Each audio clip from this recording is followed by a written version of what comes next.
Nzambi Mpungu, gloire à Nemwanda Congo, gloire aux ancêtres divinisés et aux génies gardiens protecteurs de notre terre. Camarade Moussa Pierre, que la paix soit avec vous.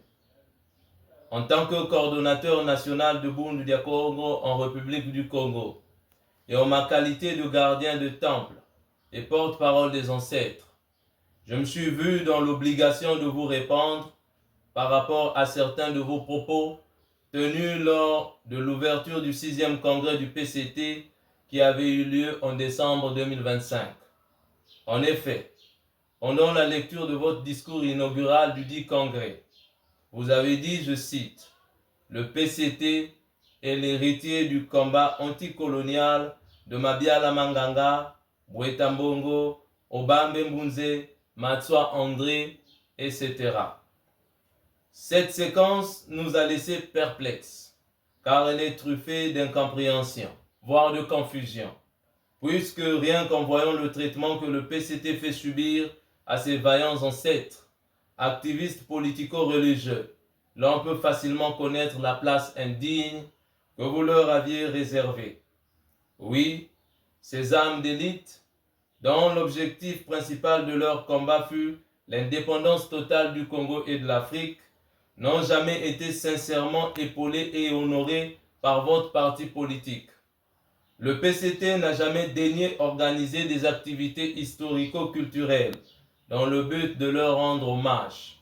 Pas de mausolée construit en leur nom, pas d'émission, pas de cérémonie en vue de partager et de perpétuer la vision de leur noble combat et l'esprit patriotique et panafricain qu'ils incarnaient et qu'ils ont finalement légué aux futures générations.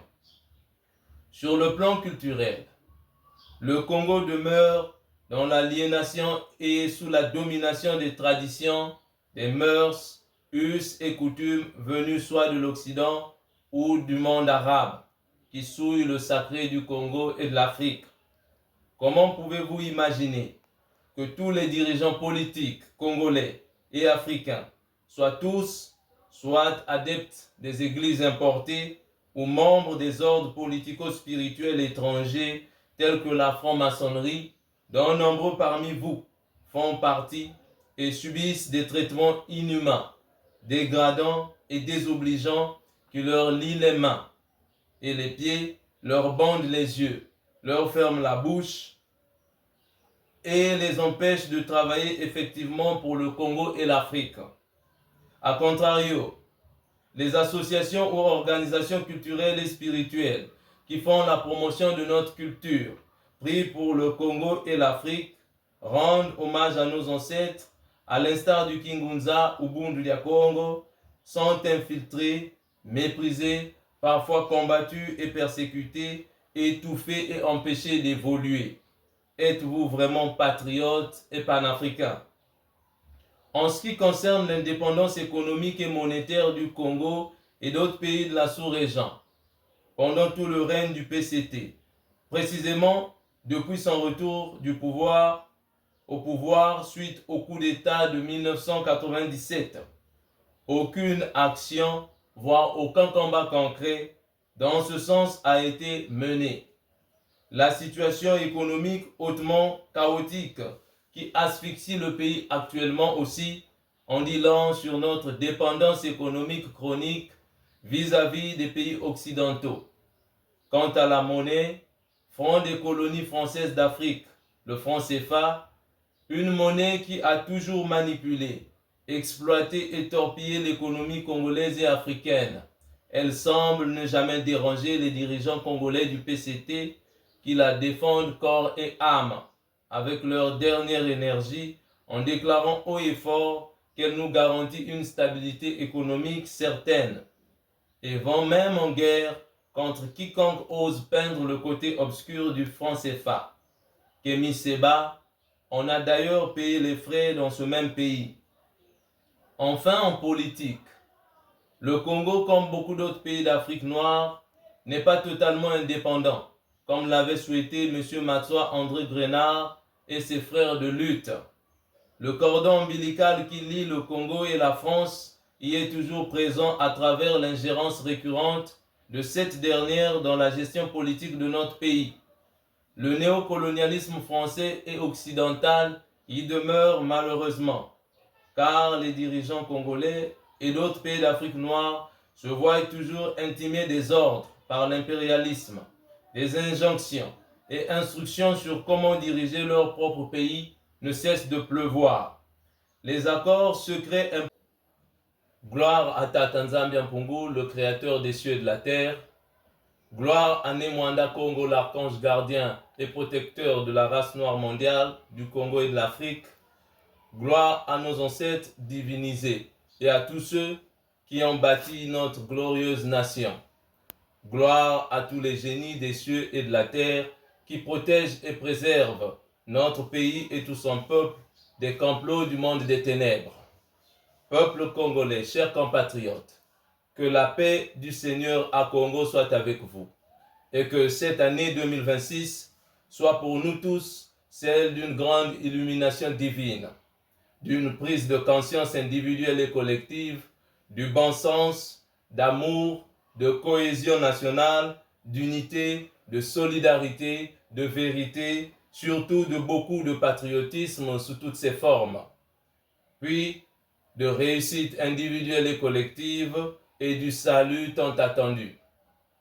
Chers compatriotes, en tant que gardien du temple et porte-parole des ancêtres, j'ai été mandaté par ces derniers pour vous informer que le monde céleste a placé cette année 2026 sous le signe de repentance pour toutes les autorités congolaises ayant entre leurs mains la destinée du pays et du peuple tout entier. Faute de quoi, la colère de Tata Nzambi Mpungu s'abattra sur elles, puis s'en suivront leur humiliation et leur mort pour avoir défié et désobéi à la volonté du Tout-Puissant. L'Éternel s'adresse essentiellement et directement aux autorités congolaises de tout type et de tout bord, parce qu'elles sont indubitablement les seules vraies responsables de l'effondrement monumental du Congo sur tous les plans. Ainsi, comme disaient nos ancêtres, Nkangwa Kongo wa Manabwa Kansuki, Tumbu kwa Bambuta. Évidemment, c'est toujours de la faute des aînés lorsque le peuple se perd.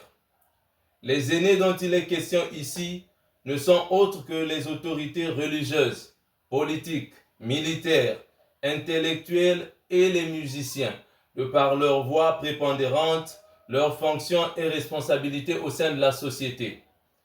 Repentons-nous, chers chefs religieux et responsables d'église, d'avoir acculturé et aliéné le peuple congolais en le poussant à renier et à diaboliser sa propre culture, ses traditions, ses ancêtres et à prier les dieux étrangers, ainsi donc à commettre le plus gros péché qui avait mis les Israélites sous la malédiction et la domination du reste du monde.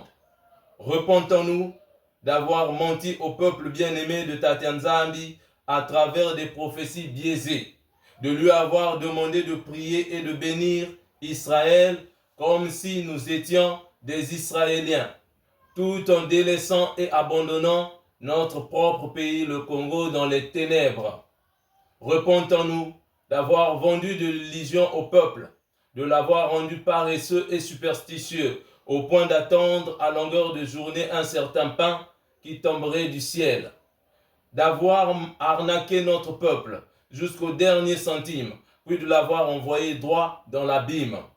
Enfin, repentons-nous d'avoir manqué de fermeté vis-à-vis du politicien, de ne l'avoir pas sérieusement interpellé fréquemment sur ces nombreuses dérives qui ont fini par plonger notre pays dans le chaos.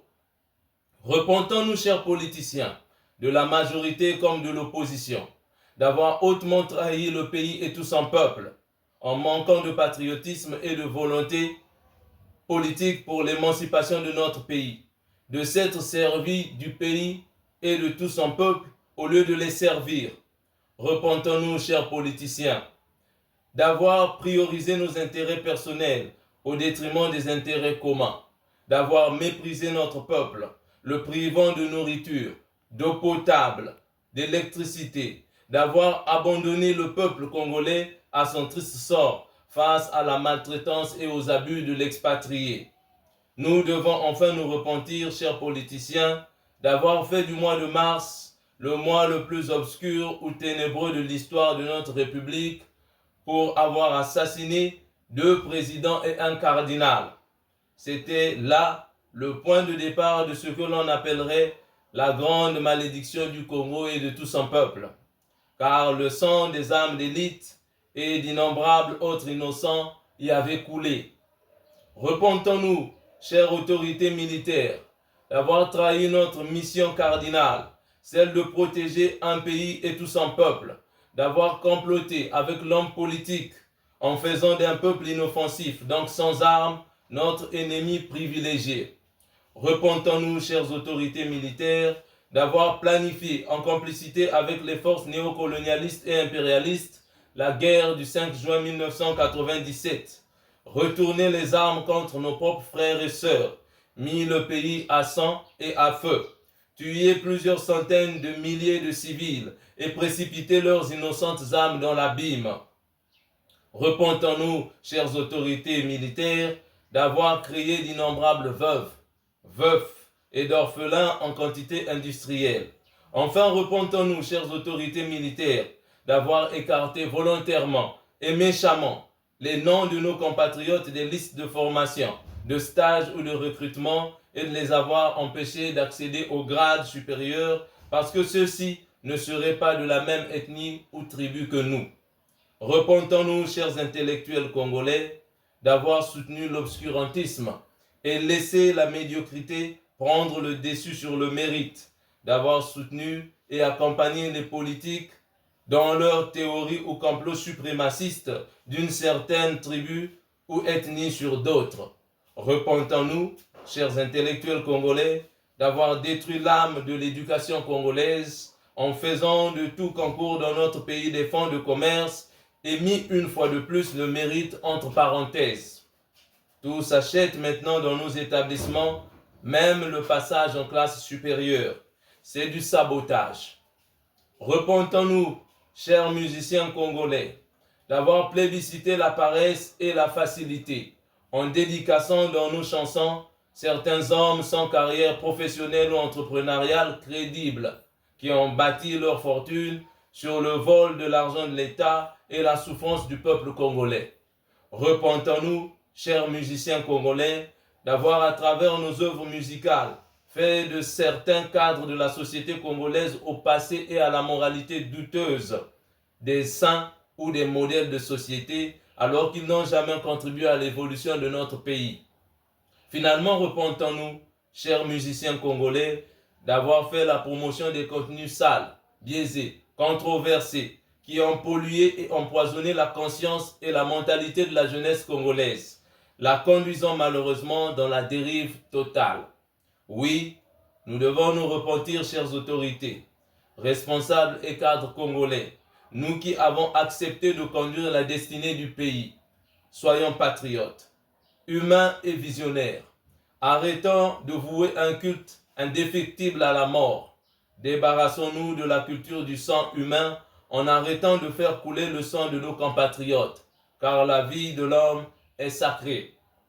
Tata Nzambi Mpungu nous donne à tous une dernière chance de nous repentir et de changer positivement en cette année 2026. Sinon sa colère s'abattra sur nous et nous serons humiliés de la pire des manières aux yeux du monde et nous paierons très cher pour notre mépris, arrogance et défiance vis-à-vis de lui. Soyons humbles et écoutons la voix du Très-Haut, car le monde céleste ne punit jamais un homme sans l'avoir averti plusieurs fois en amont. Enfin, retenons simplement que lorsque Tata Nzambi Mpungu, qui a déjà sa main sur nous, nous frappera, ni le Kingunza, ni le christianisme, ni l'islam, ni la franc-maçonnerie, ni la rose-croix, ni la cabale juive, ni la magie, ni le fétichisme, la sorcellerie non plus, nous sauvera de sa colère, car il est le Tout-Puissant. Un bon entendeur s'aligne. Demeurez en paix et que le Seigneur à Congo bénisse le Congo et tout son peuple. Je vous remercie.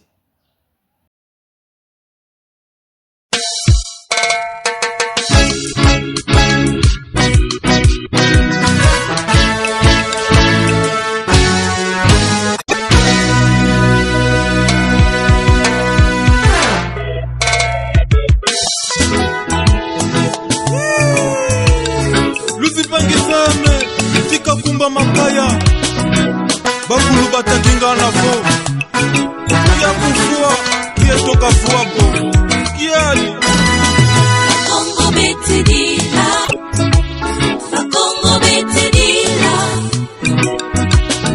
Congo betidila Ikole kia koto sa Congo Congo betidila Congo betidila Congo betidila Ikole kia koto sa Congo Nani unavulu sa Congo Unduja Congo mwina Afrika Mwanda semi wena walongo Yani kata unavulu sa Congo Koma Congo Nani unavulu sa Congo Unduja Congo mwina Afrika Mwanda semi wena walongo Yani kata unavulu sa Congo Oh fumu oma Congo Ndiye nzambi ya lunungu Oh tata lunungu akutulombele ya kulumuka ku Congo Pasivo Congo de toi du sous la bosse ou à sodi la dio